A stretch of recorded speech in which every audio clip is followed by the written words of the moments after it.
Hello అండి. Egg puff చేసుకోవడానికి ఏం చేయాలో చూద్దాం. ముందుగా ఒక కప్ మైదా పిండి, ఇంకొక కప్ గోధుమ పిండి తీసుకున్నాను. ఇక్కడ మైదా పిండి తీసుకుంటే చాలా టేస్టీగా ఉంటుంది, కానీ హెల్త్ కూడా ముఖ్యం కదా. సో అందుకని ఒక కప్ గోధుమ పిండి, ఇంకొక కప్పు మైదా పిండి తీసుకున్నాను. ఒక బౌల్లో ఒక కప్ మైదా పిండి, గోధుమ పిండి, ఒక టీ స్పూన్ సాల్ట్ వేసుకొని బాగా కలుపుకోవాలి. తర్వాత దీనికి సరిపోయినన్ని వాటర్ తీసుకొని పిండిని గట్టిగా కలుపుకోవాలి. ఎగ్ పఫ్ మనం బయట తింటే వాళ్ళు ఎలా చేస్తారో ప్రాసెస్ ఏంటో ఏమీ తెలీదు, కానీ ఇంట్లో ఇలా చేసుకొని తింటే హ్యాపీగా తినొచ్చు. చూసారా, కలిపితే ఎంత చక్కగా ఉందో. ఇది కొంచెం గట్టి కలపాలి, మెత్తగా కలపకూడదు. ఇలా కలిపి పక్కన పెట్టేసుకుందాం. దీంట్లో కొద్దిగా ఆయిల్ని వేసి అలా టచ్ చేసి దానిపైన అలా ప్రెస్ చేసి పక్కన పెట్టేసుకుందాం. కొంచెం ఆయిల్ ఎక్కువ కూడా పెట్టుకోవచ్చు, కానీ నేను తక్కువ పెట్టాను. ఇప్పుడు మనం 4 ఎగ్స్ని బాయిల్ చేసుకుందాం. తర్వాత కుకింగ్ ప్రాసెస్లోకి వెళ్ళిపోదాం. ఒక ప్యాన్లో 2 టీ స్పూన్స్ ఆయిల్ వేసుకొని బాగా హీట్ అయ్యే వరకు ఉంచాలి. తర్వాత 2 కప్స్ ఆనియన్స్ అండ్ 5 to 10 పచ్చిమిర్చి కట్ చేసి అందులో వేసేసేయాలి. దీన్ని బాగా కలుపుకొని ఉప్పు, తర్వాత కారం 2 వేసి, ధనియాల పొడి, గరం మసాలా ఇవి కూడా వేయచ్చు. మా పిల్లలకి మసాలా పడదు కాబట్టి నేను వేయలేదు. నేను పించ్ ఆఫ్ పెప్పర్ వేసాను మసాలా బదులు. ఈ 2 వేసి మీకు కావాలనుకుంటే ధనియాల పొడి, గరం మసాలా, పెప్పర్ ఈ 3 వేసి లైట్గా వేసి కలిపేసి మూత పెట్టేస్తే అది దాని పని అది చేస్తూ కుక్ అవుతూ ఉంటుంది. తర్వాత ఒక చిన్న బౌల్లో కొంచెం ఆయిల్, కొంచెం మైదా పిండి కలుపుకొని ఇలా స్మూత్ బ్యాటర్ని వచ్చేలాగా కలుపుకోవాలి. పిల్లలు స్కూల్ నుంచి రాగానే అమ్మా ఏం చేస్తావు, అమ్మా ఐ వెరీ హంగ్రీ అని స్టార్ట్ చేశారండి. ఈ స్కూల్స్ స్టార్ట్ అయితే ఒక బాధ, స్టార్ట్ అవ్వకపోతే ఇంకో బాధ. సో ఏదైతేనే వాళ్ళకి కావాల్సింది మనం చేసి పెడితే ఆ హ్యాపీనెస్సే వేరు.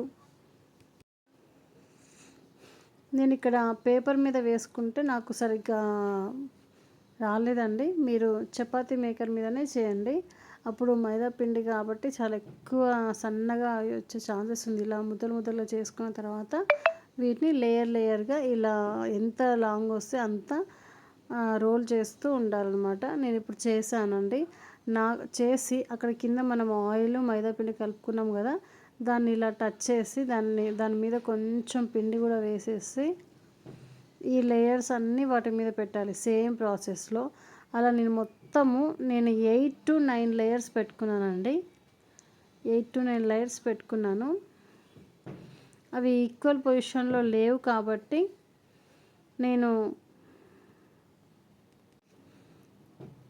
కట్ చేసుకున్న తర్వాత నాకు ఈక్వల్గా వచ్చాయి. సో ఇది అండి, ఇలా లేయర్ ఫామ్ అయిపోయిన తర్వాత వీటిని స్ట్రైట్గా పెట్టుకొని కట్ చేసుకోవాలి. ఈ 4 కార్నర్స్ కట్ చేసుకోవాలి. ఇలా వచ్చిందండి. ఒకటి చిన్నగా వచ్చింది, పర్వాలేదు. సో వీటిని మిడిల్లో 2 పార్ట్స్ కింద 3 పార్ట్స్ కింద చేసుకున్నాను. ఇలా కట్ చేసుకోవాలి. సో మనం ఎన్ని కట్ చేస్తే మనకి అన్ని ఎగ్ పఫ్స్ వస్తాయన్నమాట. ఎగ్ పఫ్స్ అంటే చాలా ఇష్టం ఉంటుంది. చిన్నప్పుడు ఘోరంగా కాలేజ్కి వెళ్ళే డేస్లో చాలా తిన్నాం కదండి. సో మళ్ళీ ఇవి పిల్లల కోసం ఇంట్లో చేసి పెడుతుంటే అబ్బా ఆ కిక్కే వేరండి. ఈ కాలంలో బయట ఫుడ్ తినాలంటే చాలా భయం వేస్తుందండి. అసలు ఒక్కొక్క వీడియో ఫోన్లో చూస్తుంటే నాకు ఎంతో భయం వేస్తుంది. సో చూసారా ఇలా లేయర్ ఫామ్ అవుతుంది. ఇలా ఉందండి. ఒకసారి అబ్జర్వ్ చేసి చూడండి ఎన్ని లేయర్స్ ఉన్నాయి. కనీసం 1 2 3 4 5 6 7 లేయర్స్ ఈజీగా కనిపిస్తున్నాయి. సో దీన్ని ఇప్పుడు ఇలా రోల్ చేసుకొని కొంచెం ఏ సైజులో పెట్టుకొని దీని మిడిల్లో కర్రీ పెట్టుకొని ఎగ్ మనం తీసాము దాన్ని కట్ చేసుకొని ఇలా ఆఫ్ పెట్టుకోవాలి. ఇలా పెట్టుకున్న తర్వాత నేను లేయర్ తీయడానికి ట్రై చేస్తే నాకు లేయర్ అంత పర్ఫెక్ట్గా రాలేదు. సో ఇది ఎలా అనేసి నేను కొంచెం ఆలోచించి దీనికి ఏదైనా వేరే ప్లాన్ ఉంటే బెటర్ అనేసి ఒక ప్లాన్ చేశానండి. అదేంటో ఇప్పుడు మీకు చెప్తాను. మనం ఇక్కడ కట్ చేస్తే ఒక వేస్ట్ పీస్ వస్తుంది కదా, ఇలా దాన్ని ఒక సపరేట్గా చేసుకొని దీని మీద మనము లేయర్ కట్ చేసాం కదా, దాని మీద మనం చేసుకొని పెట్టుకొని దానిపైన ఇప్పుడు కర్రీ అండ్ ఎగ్ పెట్టుకోవాలి. మన ప్రాసెస్ ఏంటి, ఈ కర్రీ బయటికి వెళ్ళి మాడకూడదు. ఒకవేళ ఓపెన్ ఉంటే ఆయిల్ లోపలికి వెళ్ళిపోతుంది.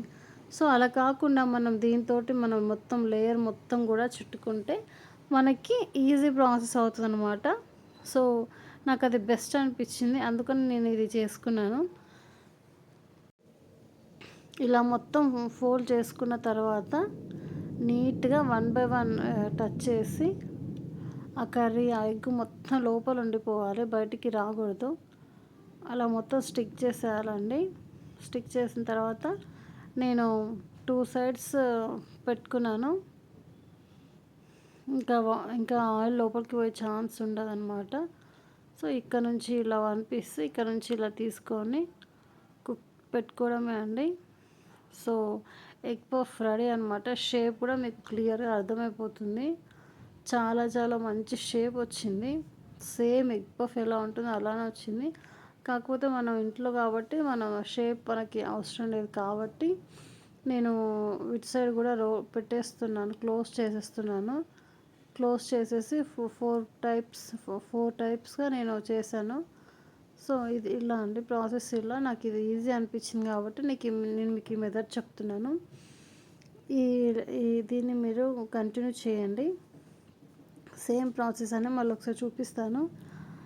ఈ యూట్యూబ్ వల్ల చాలా మంది మనీ కోసమే కాకుండా ఎంతోమందికి కూడా లైఫ్ ఇస్తున్నందుకు మనం యూట్యూబ్ డే అని 1 డే పెట్టుకోవాలన్నమాట. సో యూట్యూబ్ వల్ల మనకి చాలా మందికి లైఫ్ ఇస్తుంది. చాలామంది ఫేమస్ అవుతున్నారు, చాలామందికి మంచి జరుగుతుంది కూడా. So thank you YouTube channel వాళ్ళకి. ఈ యొక్క ప్రాసెస్ మొత్తం కూడా జరగడానికి మనకి కనీసం ఒక 10 to 15 minutes పడుతుందండి. ఇట్లా పిల్లలకి అప్పుడప్పుడు స్నాక్స్ చేస్తూ ఉంటే వాళ్ళు బాగా ఎంజాయ్ చేస్తారు మంచిగా. దీన్ని ఇట్లా చేసిన వాటిని మైక్రోవేవ్లో పెట్టుకొని మంచిగా కుక్ చేసుకుంటే మనం ఆయిల్లో డీప్ ఫ్రై చేయాల్సిన పని కూడా ఉండదు. కానీ మైక్రోవేవ్ లేని వాళ్ళు ఎలా చేయాలో అంటే ఆయిల్ వేసుకొని మంచిగా డీప్ ఫ్రై చేయడమే, ఒకవైపు కాల్చుకుంటూ. చూసారా, నేను అన్నీ కూడా ఫినిష్ చేసి పెట్టుకున్నాను, మంచిగా నీట్గా ప్లేట్లో పెట్టుకున్నాను. నాకు ఇక్కడ 2 కప్స్కి 7 వచ్చాయండి. కొంచెం పిండి యాడ్ చేశాను వాటర్ ఎక్కువైతే. సో ఇలా అన్నీ చేసుకున్న తర్వాత ఆయిల్ హీట్ అయిన తర్వాత ఫస్ట్ 1 సైడ్ కాలిన తర్వాత మళ్ళీ టర్న్ చేసి మళ్ళీ ఇంకోటి కాలడమే. ఇదే ప్రాసెస్. మీడియం ఫ్లేమ్లో పెట్టాలి. సిమ్లో పెడితే గట్టిగా అవుతుంది, హైలో పెడితేనేమో కుక్ అవ్వదు. So thank you for watching. Enjoy చేయండి.